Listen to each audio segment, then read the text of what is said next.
Hello friends! In today's video, we are going to be diving into 4 different ways that we have reduced our dependence on our local grocery store. Now, if you're wondering, why do I want to reduce my dependence on the local grocery store?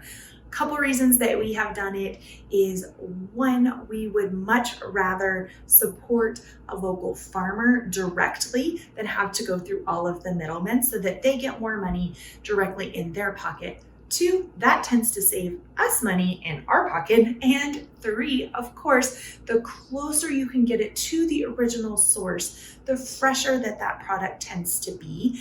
And so you tend to have higher nutrition and better flavor in that as well. So before I dive in and share what those 4 things are, I want to take a quick second to say, welcome if you are new here. My name is Amanda Willis. I empower families to wellness authentically through biblically rooted principles. And we are so glad that you're here. Be sure to subscribe to this channel so you get notified every time a new video goes live. And be sure you comment below because I love getting to know my subscribers and hearing what kind of content resonates with you so that I know what kind of content to create more of. All right, you guys ready? Let's dive in. Thing number 1 that we have done to reduce our dependence on our local grocery store is garden. So we have a balcony garden, and you may have seen some of our videos on this channel already that have garden updates on there. It's our first year that we have done that, but you can do that anywhere. We happen to live in an apartment, and so we're limited on space outdoors. All we really have that's our own is the balcony. So you can grow a lot of things in containers, believe it or not. You are not just limited to herbs, though we have some herbs out there. You can grow things. We've got tomatoes, we've got tomatillos, we have lettuces, and we had peas. And the way that I decided that we could have grown a whole lot more out there actually in a different variety, but I didn't want to overlap too much with the things that we were getting from number 2.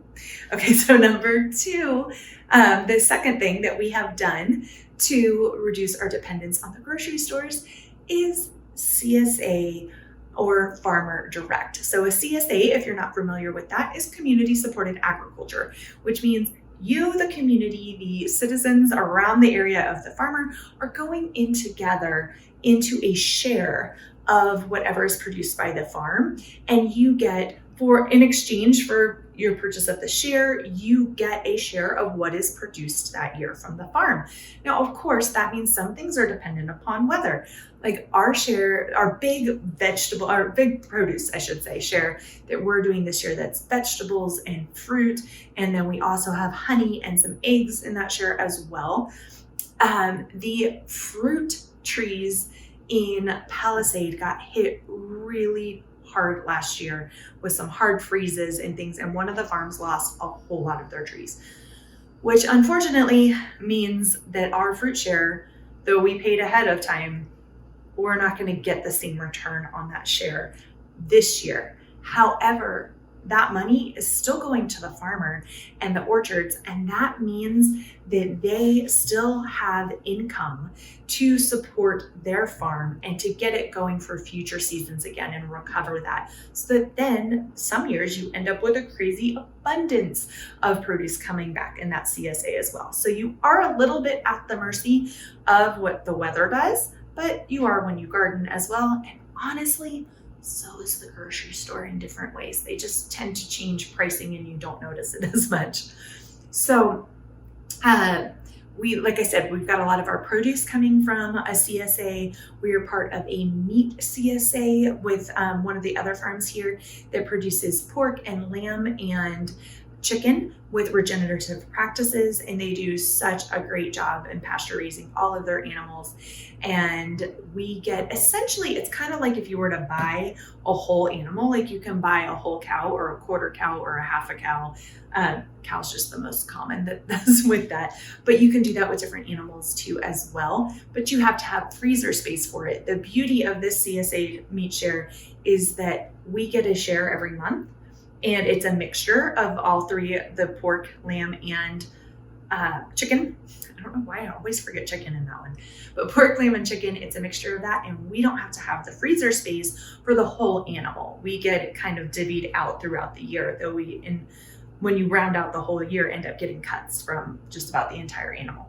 So that's awesome. We're still searching for a beef one, but because we just haven't found our grass-fed beef provider yet, but a raw milk, we just got our raw milk herd share together. So in Colorado, the way you get raw milk is that you have to purchase a portion of a cow share. And so we now, I guess, own a cow, kind of, or a share in a cow herd is how I should say that. And in exchange for the boarding fee each month, you get milk provided for that. So I'm really excited about that because we literally got signed up with that this week. We had a great provider out in Georgia, which is different there. You purchase raw milk for pets.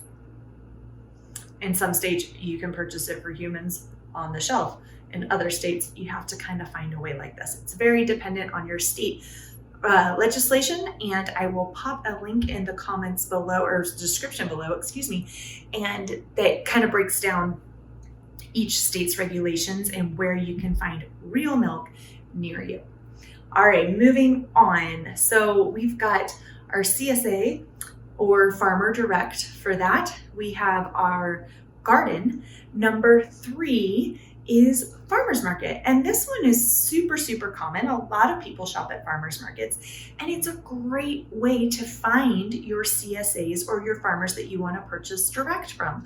That's how we found a lot of ours, is that you get to go, you can ask so many questions to the farmers while you're there. You get to know them, you get to know what they produce, the flavor of it, the consistency of it, you get to see their pricing, you get to see all of that. The reason I put them number 3 instead of number 2 is we love farmers markets. We go almost every week and we purchase things that we don't get in our CSA from there. However, the farmer still has to pay into the farmer's market a fee to rent their space. So they're just getting a little bit less in their pocket than they would if you got it directly from them. However, it's still more than had they gone through a grocery store, if that makes sense.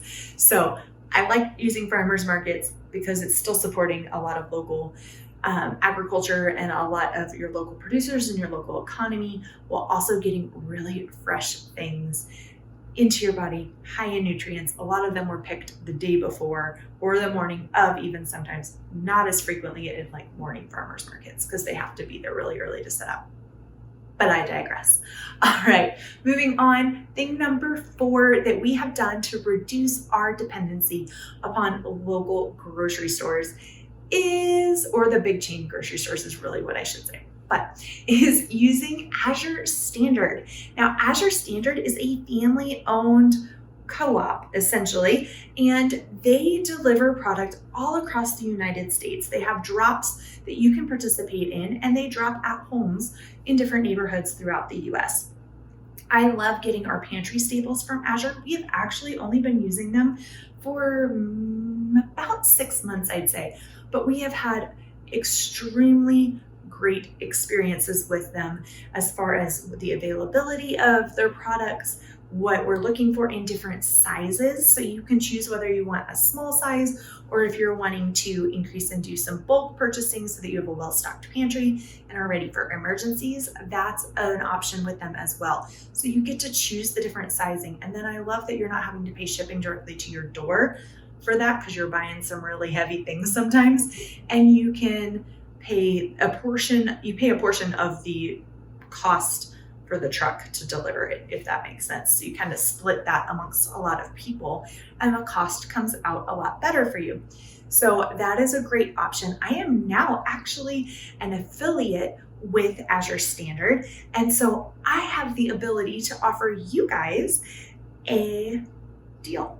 So if you are not yet a customer with Azure Standard and you use my referral link that is linked down in the description below, then you will be entered into a drawing. Whoever uses that link this month and purchases from them through that link will be entered in to receive a $20 gift certificate from me to you to Azure Standard. So be sure that if you haven't checked them out yet, that you do so. I love supporting them because they work directly with a lot of local farmers as well as they produce some of their own things. So they get you good pricing, and then they also make sure that the producers are getting paid really well in addition to that. So everybody wins. The win-win-win situations is why I love working more directly with farmers and gardening my own food versus just shopping at the big stores. Now, we do still make runs occasionally to our local grocery store, but honestly, it's usually just to pick up maybe 1 or 2 items that we missed in our order that we're getting better about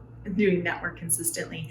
And we still do use Thrive Market as well to get a few other items and things like our everyday wine and such. So we've got some other things, but those 4 are where I'm really working on pouring the majority of our energy and our food budget to support our local government and our local farmers as best we can, because friends, they don't get the best deal going through the grocery stores.